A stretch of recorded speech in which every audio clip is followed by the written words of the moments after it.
Hi, I'm Alexander Smirnov, and let me tell you about my bachelor thesis, hand tracking for mobile virtual reality. So what was my goal? Well, firstly, I wanted to create a mobile virtual reality application that is similar to commercial headsets available on the market, but is much cheaper and more accessible than them. Additionally, I wanted to explore and benchmark various methods for hand tracking. And why did I want to do this? Well, let's start with a quick introduction to mobile VR. It used to be the cheapest way to experience virtual reality, but it only supported tracking in 3 degrees of freedom, which meant that it was only able to track the rotation of the user's head. So it quickly became obsolete as the headsets with 6 degrees of freedom tracking appeared on the market. Those were able to not only track the rotation of the headset, but also its position in the real world, as well as the position of a pair of controllers, or even just the user's hands. The headsets like Oculus Quest didn't even require a PC to operate. All of the tracking and computations were done using only the onboard sensors and processors. So this made me think that it might be possible to bring mobile VR back. After all, modern smartphones have equal processing power, similar or even higher screen resolution, and a number of onboard sensors as well, so they have the potential to do the same thing. And that's what I did. I created a proof-of-concept Android VR application that is able to track the headsets in 6 degrees of freedom, as well as track the user's hands via several different methods. The application is built in Unity, and it contains a simple virtual world for the user to interact with. The headset tracking is implemented using Unity AR Foundation, which is a framework for building augmented reality apps. One of the features it provides is the algorithm for tracking the position of the user's phone based on its onboard sensors and the camera feed. And while technically it's supposed to be used for augmented reality apps, this functionality is perfect for the virtual reality use we have. The hand tracking algorithms are implemented in OpenCV, and they include things like color thresholding, which is a color-based algorithm that, basically, given a color range, finds all pixels within the image that are within that color range, and this information can then be used to detect objects in the image with that color. As well as Camshift, which is an algorithm that is operating on a histogram. It builds on the object of interest at the first frame, and then it uses that histogram to detect the position of this object in the next frames. The initial bounding box for calculating the histogram is found using the same color thresholding algorithm. Additionally, we also experimented with the ArUco tracking approach.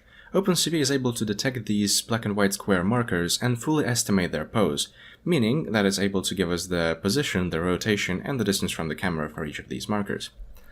We also tried some of the deep learning approaches, like OpenPose, which is a neural network for detecting the positions of 21 key points of the hand, and could theoretically be used to match this information to the virtual skeleton of a hand in the virtual world.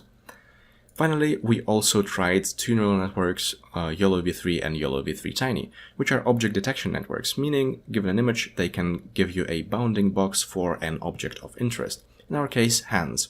So once you combine all of these things together, what do you get? Well, let's take a look at the demo. Once you start the application, you are presented with a screen with some basic information on how to use it, as well as the drop-down for selecting the hand tracking method you want to use. Once you select the method, you can proceed to the next stage. And if the algorithm requires so, like Camshift or color thresholding, you need to select the color range for the algorithm using a color picker. Like this. Once you are happy with the color range and the detection results, you can proceed to the next stage, the world creation. This uses AR Foundation to detect planes in the real world using the camera feed, and the user can then tap on one of these planes to create an instance of the virtual world. And that's it, the user can now walk around and interact with this world.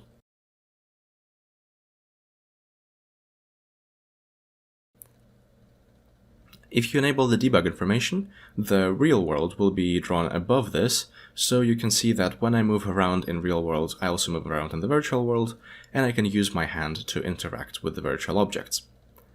So this is basically it for my first goal. This is a proof-of-concept application for mobile VR with 6 degrees of freedom tracking.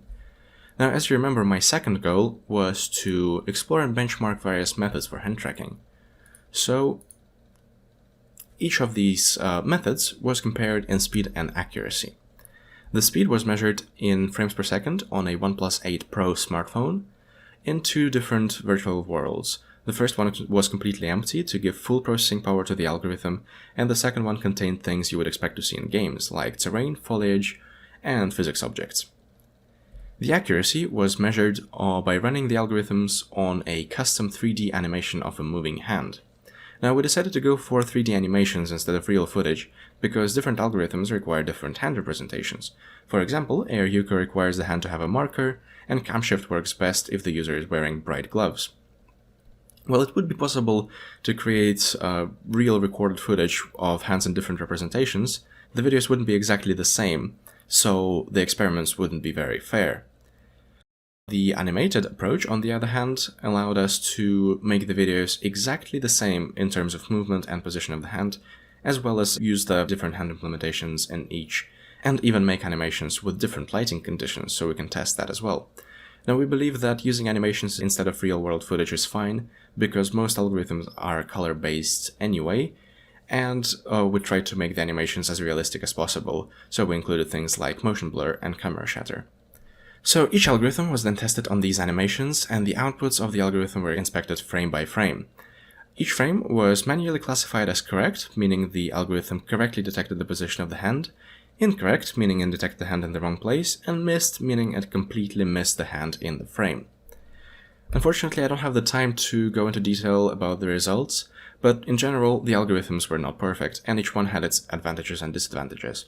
ArUco, for example, was the only one that was able to track in full 3D, but it struggled with fast-moving objects because of motion blur, and with low light because of low contrast. Camshift was great, and it achieved 100% accuracy in all lighting conditions with the gloves, but it is only able to track one object at a time, and it suffers if the object moves out of frame. Threshold, on the other hand, can track multiple objects and doesn't have those issues, but it struggles if the object enters and leaves the shadows because it changes the perceived color. And the neural networks, while they don't require any markers or gloves for the user to wear, the modern smartphones are just not quite fast enough yet to run them efficiently. So none of the algorithms are perfect, but they do prove a concept.